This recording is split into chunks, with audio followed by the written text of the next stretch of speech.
दिग्गज एथलीट और भारतीय ओलंपिक संघ की अध्यक्ष पीटी उषा शनिवार को मीडिया के सामने रो पड़ी। उन्होंने आरोप लगाया कि केरल के कोझिकोड जिले में स्थित उनकी एथलीट एकेडमी के कैंपस में अवैध निर्माण किया जा रहा है। उन्होंने ये भी कहा कि जब प्रबंधन ने इसका विरोध किया तो उनके साथ दुर्व्यवहार किया गया। हालांकि उन्होंने बताया कि पुलिस में शिकायत के बाद काम रोक दिया गया। उन्होंने कहा कि कुछ लोग उषा स्कूल ऑफ एथलेटिक्स के कंपाउंड में घुसे और निर्माण कार्य शुरू कर दिया। जब प्रबंधन ने इसका विरोध किया तो उनके साथ दुर्व्यवहार किया गया। उनका दावा है कि उनके पास पनगढ़ पंचायत से परमिशन है। उन्होंने कहा कि हमने पुलिस से शिकायत की और काम रोक दिया गया। नई दिल्ली में मीडिया से बात करते हुए दिग्गज एथलीट ने कहा कि उषा स्कूल ऑफ एथलेटिक्स के खिलाड़ी कुछ समय से इस तरह के उत्पीड़न और सुरक्षा के मुद्दों का सामना कर रहे हैं, जो उनके राज्यसभा सदस्य बनने के बाद और तेज हो गया है। बीजेपी ने जुलाई 2022 में पीटी उषा को राज्यसभा के लिए नामित किया था।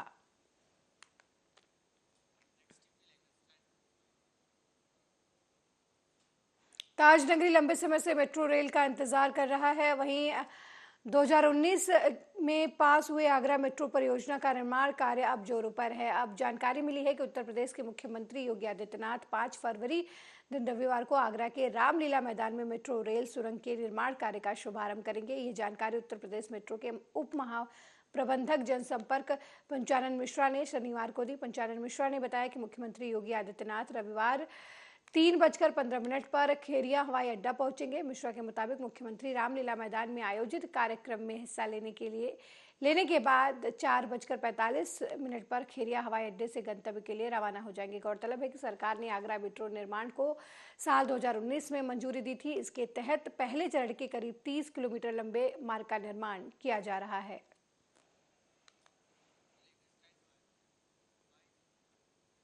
वहीं बिहार में बीजेपी और जेडीयू में चल रही खींचतान के बीच चुनावी रणनीतिकार प्रशांत किशोर ने एक बड़ा खुलासा किया है। उनका कहना है कि 2019 में ही जेडीयू में तय हुआ था कि बीजेपी का साथ छोड़ देंगे, लेकिन नीतीश ने नहीं छोड़ा। साथ ही कहा कि अभी मोदी लहर है तो थोड़ा समय रुक जाते हैं। उन्होंने ये भी कहा कि नीतीश कुमार ने उन्हें 3 बार ठगा है। प्रशांत किशोर इस समय बिहार में पदयात्रा कर रहे हैं। इसी दौरान उन्होंने कहा कि नीतीश कुमार ने उन्हें ठगा है, एक बार नहीं, इस आदमी ने 3 बार ठगा है। पहले 2015 में छोड़कर भागे, फिर 2019 लोकसभा चुनाव और उसके बाद CAA NRC को लेकर। प्रशांत किशोर ने कहा कि 2019 लोकसभा चुनाव से पहले हमने अपने दिमाग से अपनी जुगत लगाकर जेडीयू को 17 सीटें दिलवाई, जबकि उसके पास सिर्फ 2 सांसद थे। बीजेपी को बिना लड़े 30 से घटाकर 17 पर कर दिया।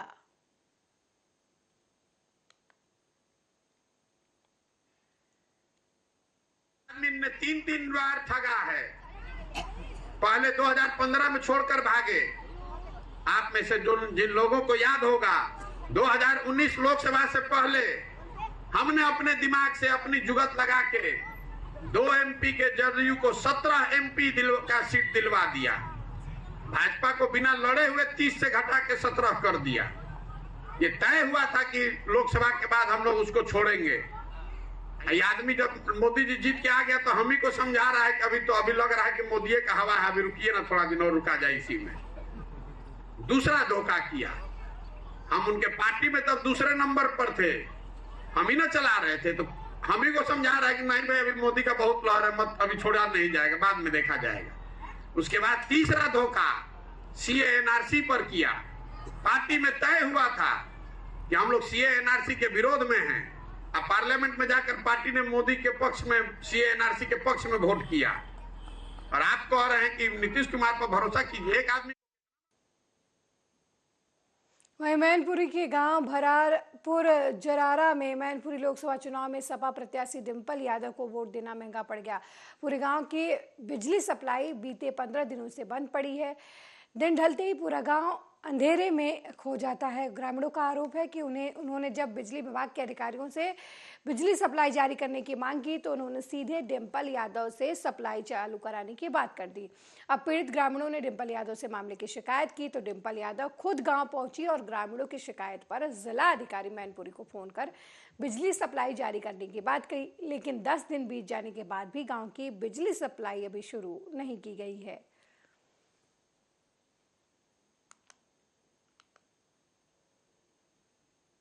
कि तुमने बीजेपी को वोट दे दिया, अब कहते हैं तुमने डिंपल को वोट दे दिया, इसलिए लाइट डिंपल से जुड़वा लो।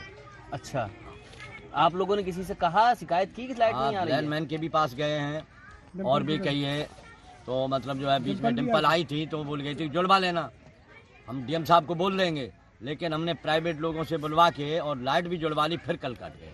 अच्छा, हम लोग मोबाइल भी सब चालू नहीं कर पाते हैं और हमारी जो टॉर्चें जो हैं गाय भगाने के लिए वो भी नहीं चालू हो पा रही हैं, सब खेत गाय खा जाए। पहले कहते थे कि तुमने बीजेपी को वोट दे दिया। क्या नाम है दादा आपका? मेरा नाम भोला सिंह है। किस गांव के निवासी है? भारापुर के निवासी हैं सर। अच्छा, भारापुर में लाइट 15 दिनों से नहीं आ रही, क्या वजह है?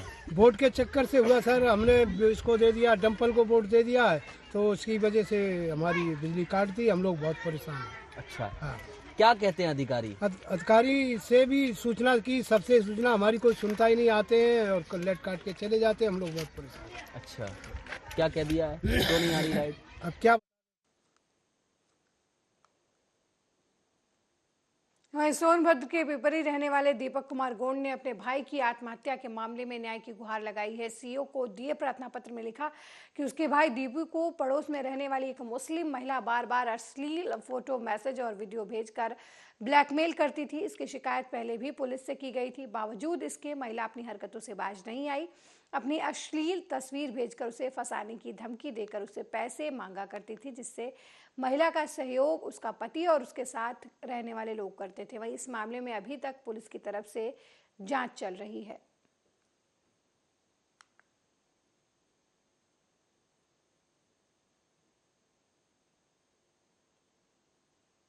था उसी दिन लखनऊ से वापस आई थी। मैं लखनऊ में पढ़ाई करती हूँ। जब मुझे पता चला तो मेरा भाई कभी ऐसी हरकत नहीं करता, और उसके बाद मैंने आने के बाद उसके मोबाइल को चेक किया, सारी चीज़ें मैंने व्हाट्सएप भी चेक किया, तो व्हाट्सएप पे सारे इसी के चैट मिले हैं और इसने उसको जहर देने की धमकी भी दिया है और रिकॉर्डिंग है हमारे पास सारे प्रूफ्स भी हैं। हमने थाने पे हमारे एसओ हैं, उनको भी दिखाया है, उनको भी सारी चीज़ें सुनाया है। और ये जो अफसाना बानो है, सोनू, इनके पूरे फैमिली मिले हुए थे इस साजिश में और पैसे भी मांगते थे और 1000 गूगल पे 1000 का ट्रांजैक्शन भी हमारे पास अवेलेबल है।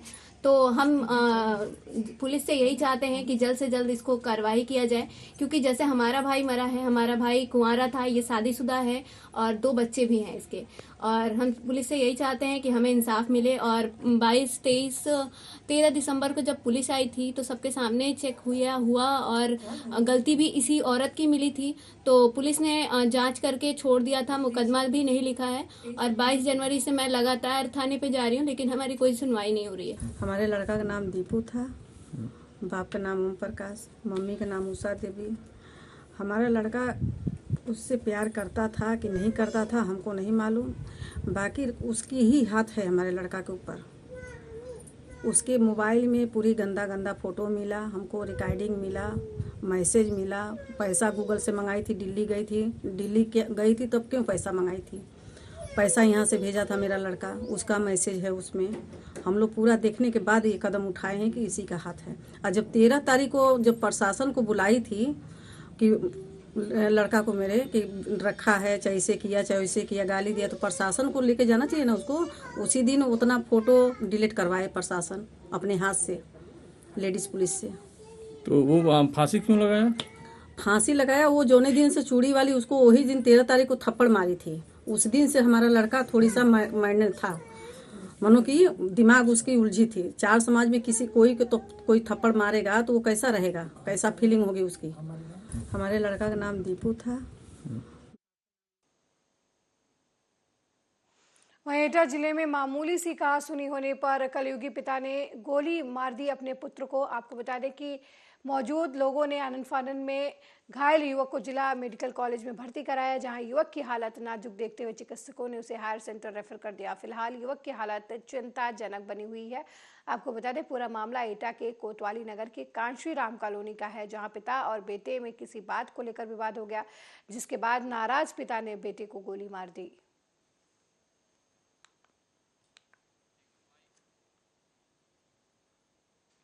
वहीं गोरखपुर के गांव चौरी रामपुर के लोगों ने अपनी मांगों को लेकर जिलाधिकारी कार्यालय पर पहुंचकर जिलाधिकारी से मुलाकात की। इस दौरान पंकज पासवान ने बताया कि कुछ लोगों के द्वारा जमीन पर प्लांटिंग की जा रही है, उसमें गांव सभा की 2.5 एकड़ जमीन भी चिन्हित की गई है। ग्राम सभा के लिए उपयोग में लाए जाने की बात उन्होंने कही।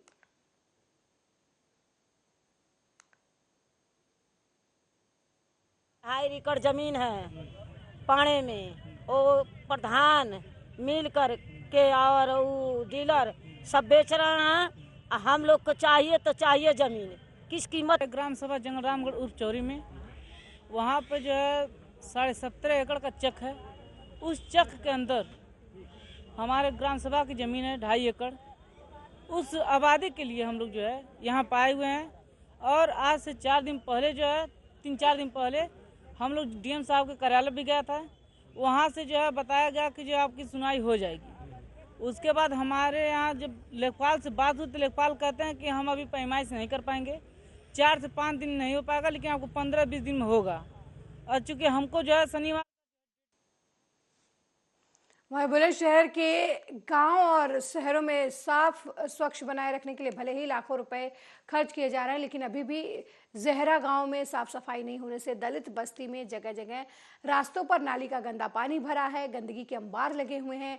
ग्राम प्रधान की तरफ से साफ सफाई पर कोई ध्यान नहीं दिया जाता। गाँव में जगह जगह जल भरा और जगह जगह कूड़े बिखरे हुए हैं। स्वच्छता अभियान को ये तस्वीरें मुंह चढ़ाती हुई नजर आ रही हैं।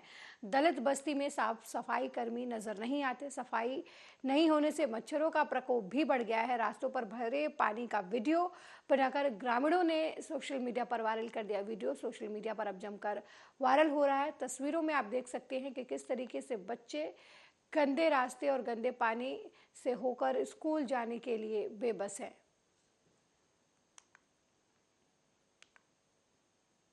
में हुआ था, ये सफाई कर्मचारी है ना राजेश कुमार जी, तो ये हमारे गांव में आते हैं, लेकिन ये सफाई हमारे मोहल्ले में जाटो बस्ती में नहीं करते हैं। हमने इनसे बोला था कि आप हमारी तरफ भी सफाई कर दीजिए, तो इन्होंने बोला कि हम नहीं कर रहे, जिसे बुला के लाना है बुला लाओ, या जिससे कहना है कह दो, हम नहीं डरते किसी से भी। उन्होंने ऐसा बोला और जाति के शब्द भी बोले थे कि हम नहीं करते, इस जाटो बस्ती में ये है वो है वगैरह। उन्होंने मना कर दिया और उन्होंने ये कह दिया डायरेक्ट कि जिसे बुला के लाना है प्रधानों को इसे बुला लाओ, हम नहीं मानने के किसी का, हम इधर करने के नहीं बिल्कुल भी। उन्होंने ये बोला था। ये जी हमारे गाँव में हुआ था। ये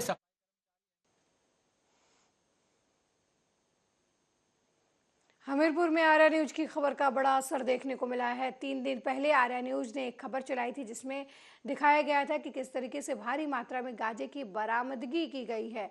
वहीं अब इस खबर के चलने के 3 दिन बाद पुलिस अधीक्षक ने प्रेस कॉन्फ्रेंस कर मामले का खुलासा कर दिया है। उन्होंने बताया कि 2 कुंतल 5 किलो गांजे के साथ 2 आरोपियों को गिरफ्तार किया गया है। प्रभारी निरीक्षक और उनकी टीम ने आज सुबह बुंदेलखंड एक्सप्रेस वे के पास से जो 143 मीटर का पत्थर है वहाँ से 2 अभियुक्तों को पकड़ा है और इनसे करीब 2 कुंटल से अधिक जो है गांजा बरामद किया है, जो 7 बोरियों में रखा गया था। और इस गांजे की कीमत लगभग 25 लाख रुपए है। इसमें 2 अभियुक्त जो हैं उनका नाम अनिल और इंतजार खान है, और इसमें 2 अभियुक्त और थे जो पूर्व में भी जिनका आपराधिक इतिहास गांजे। अगली खबर बिजनौर जिले से है, जहां बढ़ापुर पुलिस को बड़ी सफलता मिली है। बिजनौर पुलिस लाइन सभागार में एसएसपी ग्रामीण राम अर्जुने पुलिस ने पशु चोरों के गिरोह का पर्दाफाश करते हुए 3 पशु चोरों को गिरफ्तार कर लिया है। गिरफ्तार लोगों के पास से पुलिस को अवैध हथियार, नकद रुपए और पशु तस्करी में इस्तेमाल होने वाला वाहन भी बरामद हुआ है। पकड़े गए अभियुक्त आसपास के जिले में चोरी की घटना को अंजाम दिया करते थे। बढ़ापुर पुलिस द्वारा एक पशु चोरों का गैंग पकड़ा गया है। ये बहुत ही शातिर गैंग है और विगत में जनपद में कई जगह पशु चोरी की घटनाएं हुई और इनको जो है सर्विलांस को भी और थाना पुलिस को भी सक्रिय किया गया कि आप पशु चोरों पर कार्रवाई करिए। तो इसमें बढ़ापुर पुलिस को 3 अभियुक्त गिरफ्तार किया और इनसे 2 रास भैंस, चाकू, अवैध तमंचा, एक गाड़ी और कुछ जो इन्होंने पूर्व में चोरी किया था उसके बेचे हुए रुपए उनसे बरामद किया है। इनसे जब पूछताछ किया गया तो इन्होंने बताया कि ये सब लोग जो है इनके 3 साथी ये जो गिरफ्तार हुए हैं, मैं इनका नाम बता दूं, फरमान और अब्दुल हकीम फकला, ये सलेमपुर थाना कांठ मुरादाबाद के रहने वाले हैं, और एक इंतजार उर्फ अयूब, ये नजीबाबाद का रहने वाला है। वहीं नामी गिरामी होटल में दर्जन भर रसूखदार दबंगों ने ऐसा उत्पात मचाया कि होटल के मैनेजर और कर्मचारी की लात घूसों से जमकर पिटाई कर दी, जिसके बाद दबंग मौके से फरार हो गए। लेकिन होटल में लगे सीसीटीवी कैमरे ने सभी दबंगों की तस्वीरें कैद हो गई। होटल मालिक की तहरीर के मुताबिक पुलिस ने संगीन धाराओं के तहत मामला दर्ज कर फरार दबंगों की तलाश शुरू कर दी है। बता दें कि शराब के नशे में धुत हाथों में शराब की बोतल लिए रसूखदार दबंगों ने होटल में बने कमरे में शराब पीने के लिए होटल मैनेजर के ऊपर दबाव बनाना चाहा। मैनेजर ने जब दबंगों से आईडी मांगा तो सभी गाली गलौज करने लगे। इतना ही नहीं, होटल के मैनेजर को लात घूसों से मारा भी और उसके बाद फरार हो गए। तस्वीरों में आप देख सकते हैं कि किस तरीके से दबंग होटल मैनेजर की पिटाई कर रहे हैं। हालांकि होटल के कर्मचारी मैनेजर को बचाने की कोशिश कर रहे हैं, लेकिन दबंग फिर भी मैनेजर की पिटाई करते हुए नजर आ रहा है। 10 से 15 के बीच में लोग थे वो, और शराब के नशे में थे सब लोग। बोतल भी उनके साथ थी, वो बरामद होगी बोतल भी। सारा स्टाफ यहीं था क्योंकि सोने की तैयारी थी, मतलब क्लोजिंग कर दी थी हम लोगों ने। बोला कि अब रूम चाहिए। मैंने रूम किस लिए? बोला शराब पियेंगे बैठ के। मैंने की शराब पियोगे? शराब के लिए तो रूम रात में नहीं देने का मैं। और मैंने आप 10 से 15 लोग हो, बिल्कुल नहीं देने का। आप 1-2 लोग होते तो मैं रूम दे देता, आईडी पहले चाहिए। बोला तू क्या? थाना कोतवाली के सिविल लाइंस क्षेत्र में स्थित चैताली होटल पर रात लगभग 11:30 बजे के आसपास कुछ लोग कमरा लेने के लिए गए। होटल मैनेजर देवेंद्र कुमार के द्वारा कमरा खाली न होने का हवाला दिया गया। इस बात को लेकर इनमें तू मैं हुई, आपस में मारपीट हुई। यह सारी घटना सीसीटीवी में कैद है।